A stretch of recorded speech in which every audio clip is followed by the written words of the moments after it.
Well, welcome back, everybody. Today we're going to be talking about the Emancipation Proclamation, African American soldiers who fought for both sides, and the vital role women played in the war. So let's jump on in. By the middle of 1862, President Abraham Lincoln realized that saving the Union wasn't just about defeating the Confederate Army, it was also about changing the goals of the war. He decided to issue the Emancipation Proclamation, which was an executive order that declared enslaved people in the Confederate States to be free. However, this did not free enslaved people in the border states that remained loyal to the Union, like Kentucky, Missouri, Maryland, and Delaware. Lincoln had to be careful not to anger these states, as he needed their support to win the war. Lincoln had both moral and strategic reasonings for issuing the Emancipation Proclamation. Over 3 million enslaved African Americans in the South were being forced to work in fields, factories, and mines that helped the Confederate war effort. They grew the food that fed Confederate soldiers, built roads, and worked in military camps as nurses and cooks. By declaring them free, Lincoln hoped to weaken the Confederacy's ability to fight. But timing was everything. Lincoln didn't want people to think he was freeing enslaved people just to save a losing war effort, so he waited for a Union victory. After the Battle of Antietam in September 1862, Lincoln issued a preliminary warning, giving the Confederate States a chance to rejoin the Union before the order took effect. When they refused, the official Emancipation Proclamation was issued on January 1st, 1863. Here's the catch. The Confederate States didn't recognize Lincoln's authority, though. Since they saw themselves as a separate nation, they ignored the order. So, no enslaved person was actually freed that day. However, the proclamation changed the purpose of the war. Now, Union troops weren't just fighting to save the country, they were also fighting to end slavery. This motivated many African Americans to join the Union Army. The proclamation also had a big impact on foreign relations.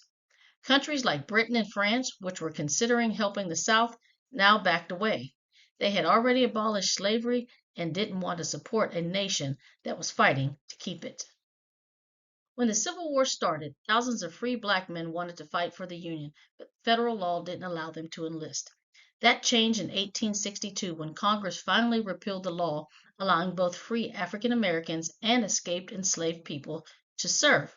The Army placed African American soldiers in all black units led by white officers. At first, they were only given labor jobs like digging trenches and guarding supplies. To make matters worse, black soldiers were paid half of what white soldiers made. Many protested this unfair treatment, and by 1864, the government finally agreed to give all soldiers equal pay. By the end of the war, nearly 200,000 African Americans had fought for the Union. They proved themselves in battle time and time again, even though they faced discrimination. Nearly 40,000 lost their lives fighting for a country that didn't yet see them as equals. On the Confederate side, most enslaved people were forced to work for the Southern war effort. Some were even taken to battlefields to dig trenches, build forts, and assist in military camps.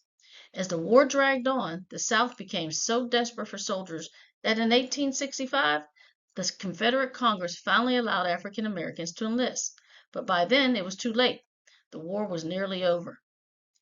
One of the most famous African American units in the Union Army was the 54th Massachusetts Regiment. It was made up of black soldiers from all over the North, and abolitionist Frederick Douglass even helped recruit men to join. Two of his sons also served in this regiment. The 54th became legendary on July 18, 1863, when they led a charge on Fort Wagner in South Carolina. The soldiers fought bravely under heavy gunfire, making it inside the fort before being pushed back. Almost half the regiment was killed in the battle, but their courage proved that black soldiers were just as capable as their white counterparts. Their sacrifice inspired more African Americans to enlist and helped change public opinion about black soldiers.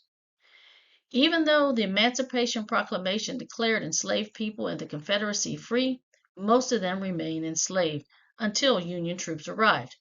Many resisted in their own way. Some slowed down their work, pretended to be sick, or even sabotaged equipment to weaken the Southern war effort. Others took more direct action. Whenever Union troops got close, thousands of enslaved people ran away to join them. By the end of the war, about one-fourth of the South's enslaved population had escaped to freedom. Some of these men joined the Union Army, while others found work in camps set up for freed people. Now, let's not forget about the women in the war. Women played a huge role on both sides of the war. With so many men off fighting, women took over farms, businesses, and factories. They formed aid societies to send food, clothing, and medical supplies to the troops. In the North, women even held fairs to raise money for the Union Army. Many women became nurses, even though some doctors didn't want them in military hospitals. Eventually, they proved themselves so capable that nursing became a respected profession for women after the war. Some of the most famous nurses of the Civil War include Dorothea Dix, who was already known for her work improving prisons and mental hospitals, but during the war she became the head of the Union Army nurses. Then there was Clara Barton, and she worked on the front lines and later founded the American Red Cross, which is still in existence today.